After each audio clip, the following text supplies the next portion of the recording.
What's going on, everybody? Thanks for joining me again for one more installment of Hoggie's Quick Beer Reviews. Today, if you can't see it already, we are reviewing the ever-popular, infamous Heineken Lager. I think everybody knows this beer. This beer is exported, I believe, to every country in the world. This is Heineken Lager from Holland. This is a popular beer, again, the world over. Imported beer, imported European lagers. They're kind of like a high-class beer. A lot of people love them, and there's other variants. I mean, your Beck's, your St. Pauli Girl. There's a lot of beers that are very similar to this. Bavaria, Hollandia. I mean, I could go on. There's a million of these green bottled Euro lagers. Now, I can only speak for myself here in Miami, in South Florida, and for the Hispanic community and Latin America in general.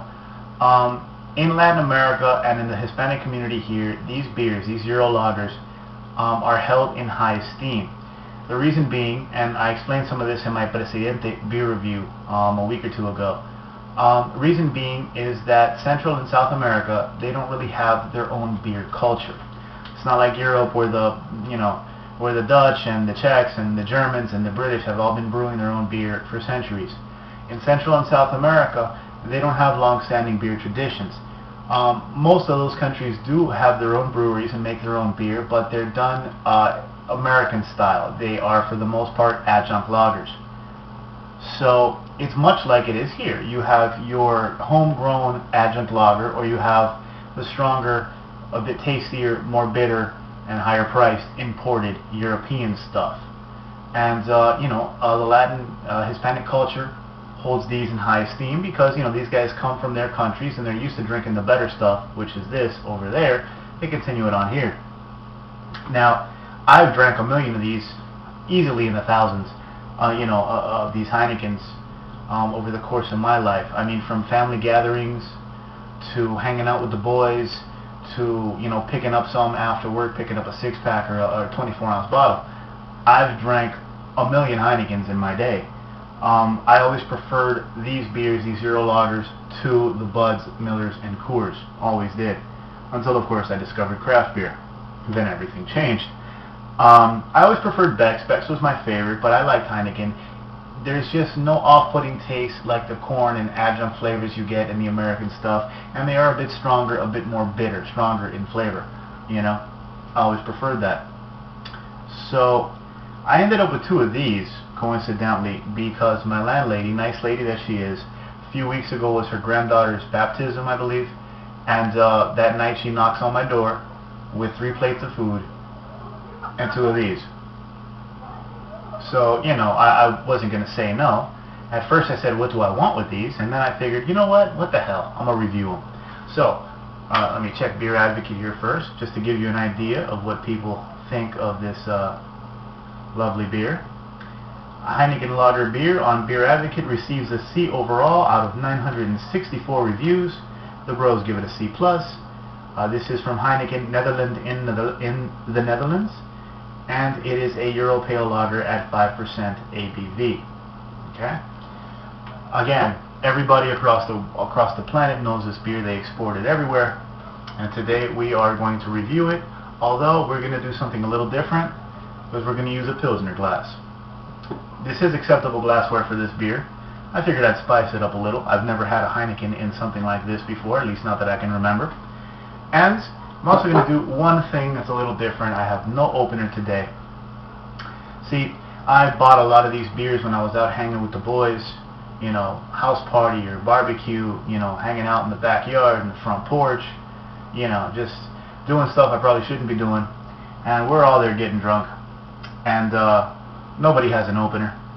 I never needed one because I used to smoke. I was a pack-a-day guy for 12 years. I quit smoking well over a year ago.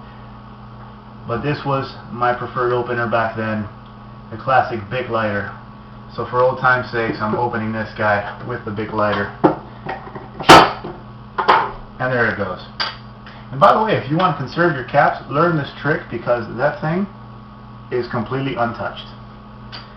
Whereas the lighter, my lighters always used to be chewed up and chipped up at the bottom from opening so many beers.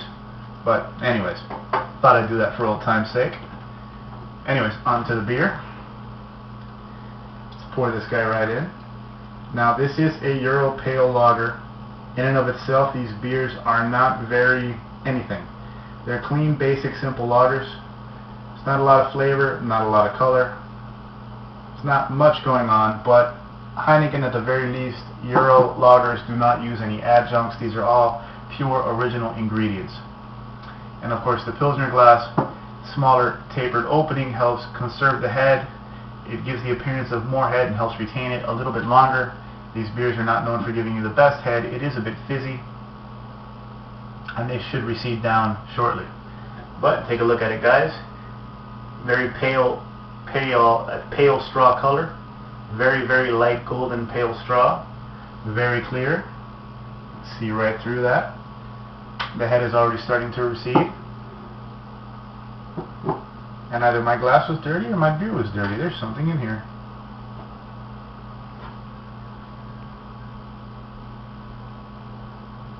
Huh. I think it's a piece of plastic from the lighter. It happens sometimes. Oh well. Anyways. So yeah, there we go. Again, it's a very basic, very clean smell. You get a hint of that apple-ish, pear-ish kind of smell you get with these Euro lagers, with Pilsners, but it's very subtle. Very subtle malt smell, a very light, pale malt smell. It's not very sweet. It's kind of basic, a barley kind of smell. Bit grainy, basically. And just a hint of hops. You catch a little hint of crisp bitterness in there, but it's very light. This is light hops. These are not very strong, not very bitter. These are European noble hop, I believe. But I mean, again, the smell is very clean and very simple. And of course, there are still quite a few active streams of carbonation, just bubbles racing their way to the top there. And the head, as you can see, has pretty much receded completely. So, let's take a taste.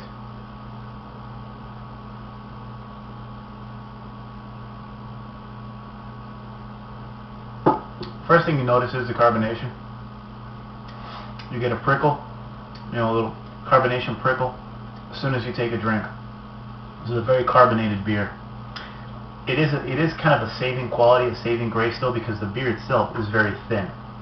Second thing you notice is this is a thin, watery beer. The carbonation, the fizz and foam of the carbonation helps kind of puff it up a little, give it a little more substance, but this is thin.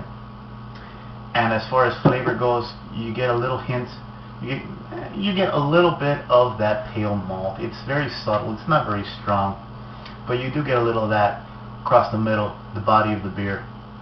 But again, it's light, it's watery, and that malt flavor is not very strong. And it finishes with bitterness, which is a little bit more of the carbonation kicking you along with the hop bitterness that just kind of pops up to clean things up. It's not very strong, it's not very bitter. It's more bitter than your American counterparts, your Budweisers and your adjunct lagers, but that's about it. This does not compare anywhere near a hoppy pale ale or IPA. Very subtle bitterness, very simple, but it does make it very clean and easy to drink.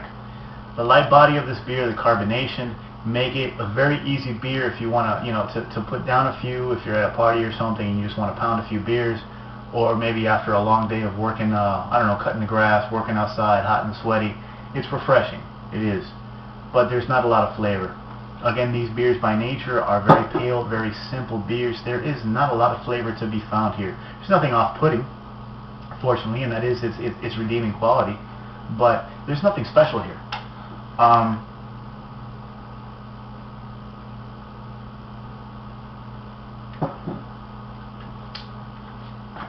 This beer, in my opinion, was not put together for flavor.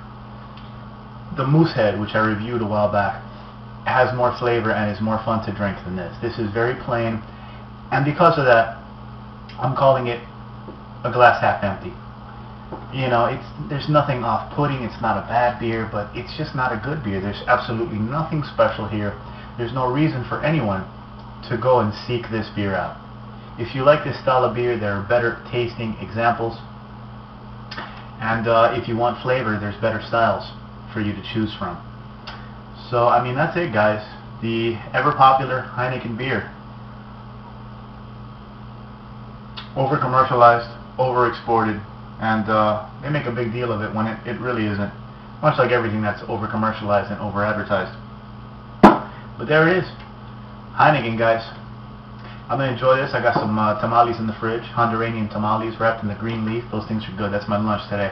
So I'm going to do that with the Heine here.